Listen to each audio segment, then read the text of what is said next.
एक बार नारद अपने पिता ब्रह्मा जी के सामने नारायण नारायण का जाप करते हुए उपस्थित हुए और पूज्य पिताजी को दंडवत प्रणाम किया। नारद जी को सामने देख ब्रह्मा जी ने पूछा, नारद आज कैसे आना हुआ? तुम्हारे मुख के भाव कुछ कह रहे हैं, कोई विशेष प्रयोजन है अथवा कोई नई समस्या? नारद जी ने उत्तर देते हुए कहा, पिताश्री ऐसा कोई विशेष प्रयोजन तो नहीं है। कई दिनों से एक प्रश्न मन में खटक रहा है। आज आपसे इसका उत्तर जानने के लिए मैं आपके पास आया हूँ। तो फिर विलंब कैसा?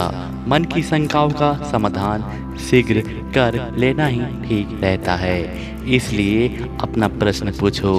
ब्रह्मा जी ने नारद से कहा, पिताजी आप सारे सृष्टि के परमपिता है। देवता और दानव आपकी ही संतान है। भक्ति और ज्ञान में देवता श्रेष्ठ है तो शक्ति तथा तपाचरण में दानव श्रेष्ठ है। परंतु इसी प्रश्न में उलझा हुआ कि इन दोनों में कौन अधिक श्रेष्ठ है, और आपने देवों को स्वर्ग और दानवों को पाताल लोक में जगह दी, ऐसा क्यों?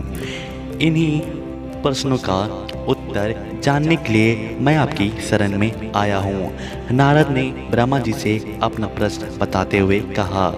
नारद का प्रश्न सुन ब्रह्मदेव बोले, नारद इस प्रश्न का उत्तर देना तो कठिन है और इसका उत्तर मैं नहीं दे पाऊंगा, क्योंकि देव और दानव दोनों ही मेरे पुत्र हैं एवं अपने ही दोनों पुत्र की तुलना अपने ही मुख से करना उचित नहीं होगा।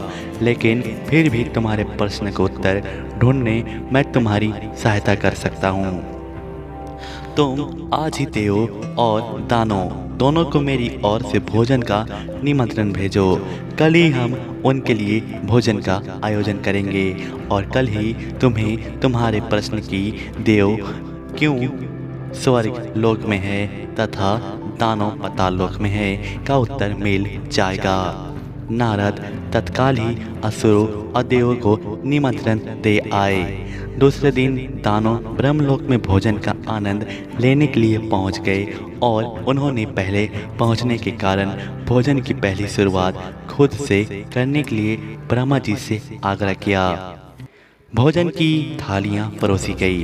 दानव भोजन करने के लिए बैठे। वह भोजन शुरू करने ही वाले थे कि ब्रह्मा जी के हाथ में कुछ लकड़ियां लेकर उनके समझ उपस्थित हुए और उन्होंने कहा, आज के भोजन की एक छोटी सी शर्त है। मैं यहाँ उपस्थिति हर एक अतिथि के दोनों हाथों में इस प्रकार से लकड़ी बांधूंगा कि वह कोहनी से मोड़ नहीं पाए, और इसी स्थिति में सभी को भोजन करना होगा।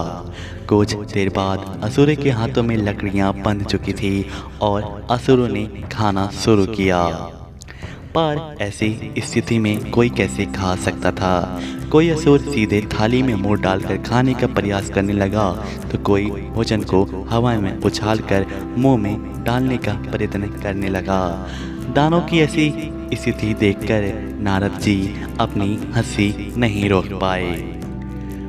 अपने सारे प्रयास विफल होते देख दानव बिना खाए उठ गए और क्रोधित होते हुए बोले, हमारी यही दशा ही करनी थी तो हमें भोजन पर बुलाया है क्यों?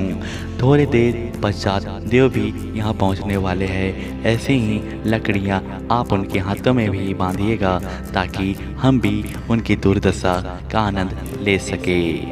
कुछ देर में देव भी वहाँ पहुँच जाते हैं और अब देव भोजन के लिए बैठते हैं। देव के भोजन मंत्र पढ़ते ही ब्रह्मा जी के सभी के हाथों में लकड़ियाँ बंधी और भोजन की शर्त भी रखी। हाथों में लकड़ियाँ बांधने पर देव शांत रहे। वो समझ चुके थे कि खुद अपने हाथ से भोजन करना संभव नहीं है, अतः थोड़ा आगे खिसक कर गए और थाली से अन्न उठा सामने वाले को खिलाकर भोजन आरंभ किया। बड़े ही स्नेह के साथ वह दूसरे को खिला रहे थे और भोजन का आनंद ले रहे थे। उन्होंने भोजन का भरपूर स्वाद लिया और साथ ही दूसरों के प्रति अपना स्नेह और सम्मान जाहिर किया। यह कल्पना हमें क्यों नहीं सूझी? इसी विचार के साथ दानव बहुत दुखी होने लगे। नारद जी यह देखकर मुस्कुरा रहे थे। नारद जी ने ब्रह्मा जी से कहा, पिताश्री आपकी यह लीला अगाध है। युग की शक्ति और सामर्थ्य का उपयोग स्वार्थी हेतु करने की अपेक्षा परमात्मा के लिए करने वालों का जीवन ही श्रेष्ठ होता है। दूसरों की भलाई में ही अपनी भलाई है, यह आपने परिणाम दिखा दिया और मुझे अपने प्रश्नों का उत्तर भी मिल गया। ब्रह्मा जी को सबने प्रणाम किया और वहाँ से विदा ले ली। मित्रों, यह जीवन सिर्फ अपने ही स्वाद के लिए नहीं मिला है। यदि हम इसका उपयोग परोपकार के लिए करते हैं तो निश्चित रूप से हमें इसी जीवन में स्वर्ग की प्राप्ति होगी। यदि हम दूसरों को प्यार और स्नेह देंगे तो बदले में हमें भी वही मिलेगा।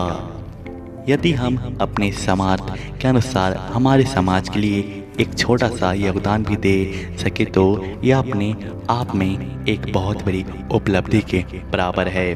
तो दोस्तों, अगर आपको इस कहानी से कुछ भी सीख मिली हो तो कमेंट बॉक्स में कमेंट जरूर करें। वीडियो पसंद आए वीडियो को लाइक करें, वीडियो को शेयर करें। चैनल पर नए हो तो चैनल को भी सब्सक्राइब जरूर करें ताकि आने वाली नेक्स्ट मोटिवेशनल स्टोरी आप तक पहले पहुंच सके और आप वीडियो को पहले देख सके।